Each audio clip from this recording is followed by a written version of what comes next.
இப்போ பார்த்தீங்கன்னா ஃபைனலி நம்ம சக்கையை வாங்கியாச்சு, வீட்டுக்கு கொண்டு போவோம். சக்கை வாங்கியாச்சு. சக்கையை வந்து மத்தியானமே வாங்கிட்டோம். கொஞ்சம் பிஸியானனால சக்கையை வெட்ட முடியல. இப்போ நைட் ஆகிட்டு நீ நாளை காலத்து சக்கையை வெட்டும். ஓகே, இப்போ நம்ம வந்து சக்கையை வெட்ட போகிறோம். சக்கை நேற்றுக்கு வச்ச இடத்துல போய் பார்ப்போம் சக்கை எங்கே இருக்குன்னு. ஏய், சக்கை ரெண்டா கிடக்கு.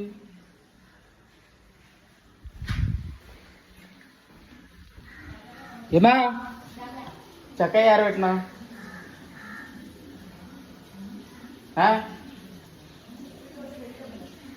வீட்டை விட்டு வெளியே போகணுமா? நான் பாருங்க, எனக்கு தெரியாமல் சக்கை ரெண்டாகி போச்சு. நான் கொண்டு வரும்போது முழுசாக இருந்து துண்டு துண்டாக ஆக்கி போட்டாவ. மன வருத்தமாக இருக்குது, சங்கடமாக இருக்குது. நான் வெட்டணும்னு வச்சுருந்தேன்.